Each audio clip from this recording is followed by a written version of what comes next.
저의 하모니카 스승이신 황춘섭 선생님이신데요. 음악 선생님으로 은퇴하시고서 군산시 내 여러 학교, 또 노인복지시설, 또 문화원, 시청 여러 곳에서 하모니카와 오카리나를 가르치고 계시죠. 지금 74이신데요.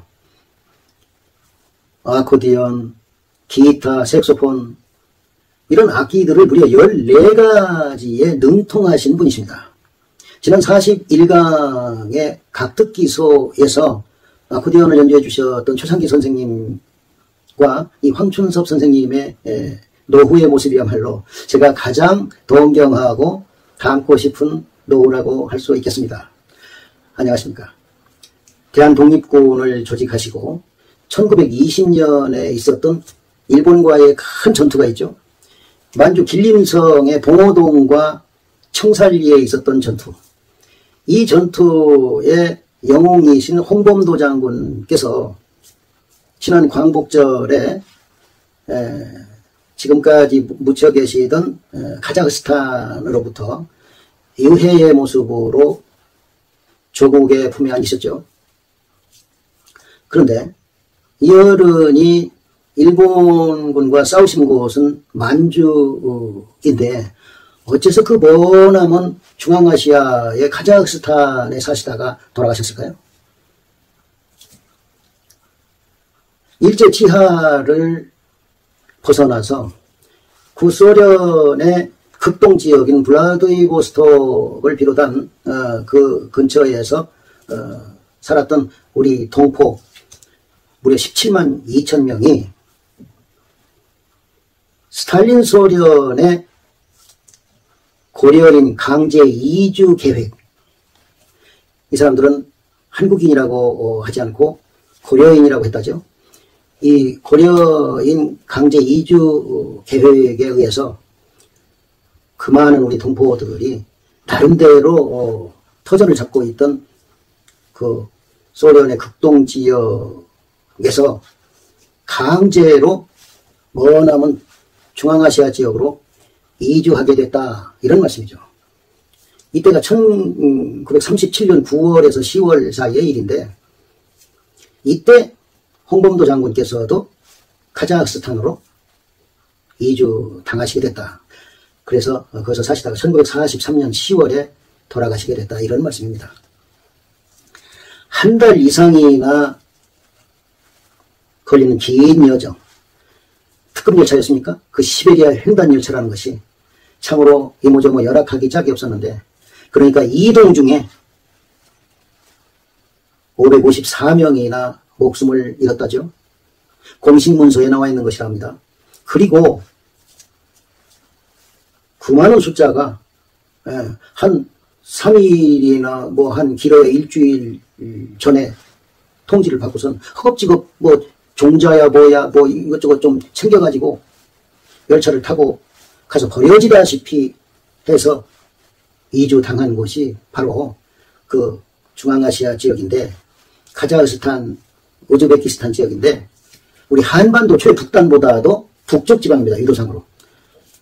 그러니까 춥고 그 당시는 매우 척박한 땅이었다 이런 말씀이죠. 그래서 이 지역에 난 모르는 땅에 참 춥고 척박한 지역에 내려가지고 새롭게 정착하는 과정에 수만 명이나 또 목숨을 잃었다 이것 아닙니까? 그런데 우리 동포들의 이 괴로움은 누구 탓이겠습니까? 우리 동포들의 탓이겠습니까? 이와 같이 자기 의지와는 아무런 상관도 없이 뜻밖의 화를 입는 경우를 뜻하는 성어가 있는데 그것이 지여지양이다 이 말씀이죠.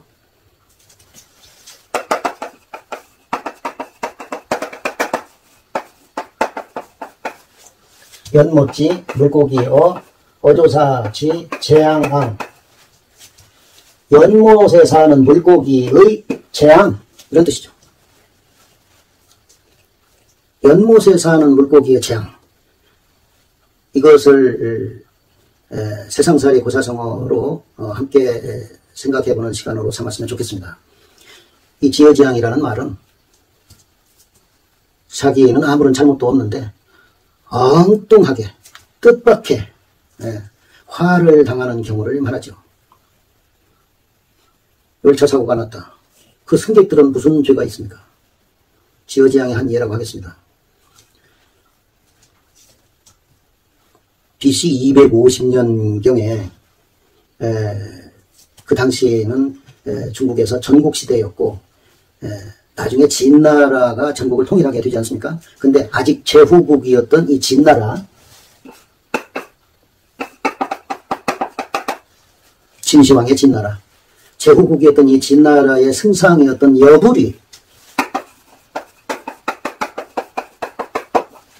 여부리라는 사람이, 이 사람은 백만장자였죠.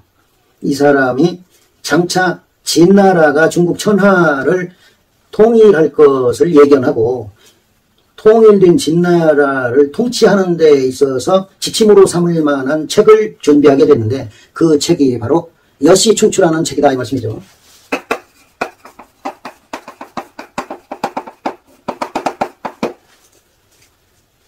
이 백과사전적인 역사서죠.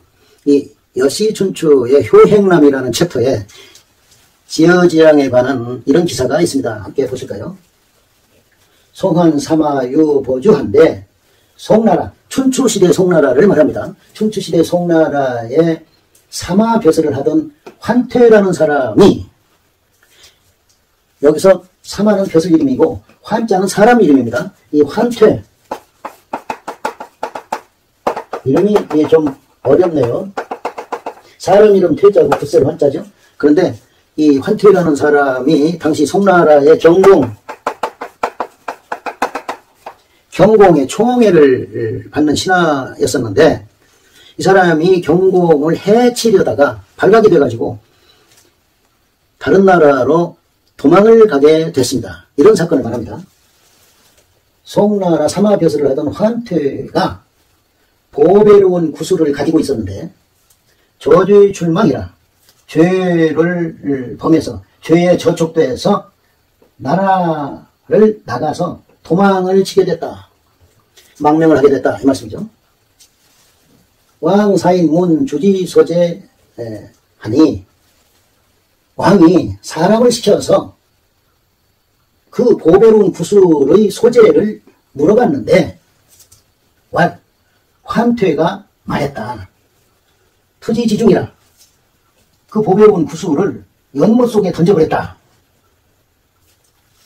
어시에 이 말을 듣고 갈지 구지이나 연못에 물을 다 없애고, 이 물을 없애다라는 뜻이 있습니다. 이 갈자 속에는 다 할 갈자지만 연못을 다 말려서 물을 다 품어내고 그 구슬을 찾았으나 무득하고 얻지를 못하고 그 구슬을 찾지 못하고 어사원이라 물이 다 마르는 바람에 물고기만 죽었다. 그 보배로운 구슬을 찾기 위해서 연못에 물을 다 퍼내다 보니까 연못이 말라서 물고기만 애꿎게 죽고 말았다. 이런 말이죠. 물고기는 아무 죄가 없이 죽은 것이죠. 그리고 차언 화복지 상급야라. 이것은 화와 복이 서로 영향을 미친다는 것을 말하고 있다. 화와 복은 서로 상관이 있다 이 말씀이에요. 그리고 회남자라는 책이 있죠. 회남자라는 책이 있습니다. 참 읽을 거리가 참 많습니다. 물론 한문책뿐만이 아니겠지만 이 회남자라는 책에 설산훈이라는 챕터에 이 기사가 실려 있습니다. 초왕망기원 이 임모위지잔이라. 초나라 임금이 그가 기르던 원숭이를 잃어버렸는데 그 원숭이를 잃어버린 사건 때문에 숲속의 나무들이 다 없어졌다. 이 멸할 잔, 없앨 잔입니다. 이 잔자는. 임금이 기르던 원숭이가 숲으로 도망갔다는 말을 듣고 그 임금이 숲의 나무를 전부 베어내고 원숭이를 찾았다 이거예요. 결국에는 찾았다고 하는데 원숭이 한 마리를 찾기 위해서 숲의 나무들을 전부 베어버렸다. 그럼 그 나무들은 누구 탓입니까? 그 나무가 잘못된 게 있겠습니까? 제가 참으로 존경하는 한 기업인에 대해서 좀 장황하게 말씀드리는 것을 용서해 주셨으면 합니다. 전라북도 정읍에서 자동차 부품을 생산하는 회사인데요. JI 오토모티브라는 그 회사의 김영세 사장입니다. 이 김영세 사장은 물론 이 코로나 사태 이전 이야기이기는 합니다만 자기 회사에서 3년 이상 근무한 외국인 근로자가 예컨대 캄보디아, 베트남, 미얀마, 네팔 이런 등지의 나라에서 온 근로자들이 자기 회사에서 3년 이상 근무하고서 귀국을 해서 결혼한다는 청첩이 있으면 이 김 사장이 반드시 찾아가서 축하를 해 주었습니다. 어떤 때는 한 달에 2번 갈 때도 있었습니다. 그리고 이 외국인 근로자들을 대하는 자세가 남달랐습니다. 외국인 근로자들이 자기 회사에서 근무하면서, 즉 한국에서 근무하면서 한국어 능력 시험을 4급 정도는 따도록 독려를 했고 벽돌 쌓는 기술, 미용 기술, 이발 기술, 페인트 칠하는 기술, 또 도배 기술 같은 것을 익혀서 자격을 따도록 독려를 했습니다. 그리고 지원했습니다. 그렇게 한국에서 일하면서 그런 것들을 익혀가지고 자기 나라로 돌아가서 생업으로 삼도록 독려했다. 이런 말씀이죠. 회사 사정이 어려워져서 법정관리를 신청한 적이 있는데 주위 사람들이 나름대로 이 김 사장을 위해서 이런저런 권유를 했습니다. 이자를 최대한도로 연체를 해라. 갖고 있는 재산을 빨리 처분해서 은닉해라. 숨겨놔라. 그러고 나서 법정관리 신청을 해라. 그런데 이 김 사장은 전혀 그런 사람이 아닙니다. 해외로 나가서 공부하고 있던 아들과 딸을 즉시 불러들여서 공장에서 일하게 하고 자기 공장에서 일하게 하고 자기가 가지고 있던 서울에 가지고 있던 아파트며 이런 저선 재산을 다 처분해서 계약금, 중도금, 잔금을 전부 회사 앞으로 입금하도록 계약을 해서 회사 부채를 조금이라도 줄게 하고 이자 연체나 이런 것이 하나도 없는 상황에서 법정관리를 신청했다 이런 말씀이에요. 판사가 뭐 판결이 있어야 되는 모양이더라고요. 저도 몰랐는데 판사가 불러서 갔는데 뭘 신문하고 추궁하고 이런 게 아니고 열심히 해보시라고 이렇게 격려를 하더라는 것입니다. 그래서 이 김영세 사장이 눈물을 흘렸다는 것 아니겠습니까? 이렇게 성실한 자세로 정말 피땀 흘려서 회사를 일궈왔는데 요즘 또 주거래처이던 군산의 옛날 대우자동차, 나중에는 한국GM이라는 회사였죠. 그 회사가 문을 닫고 떠나는 바람에 또 어려움에 봉착해 있다. 이런 말씀입니다.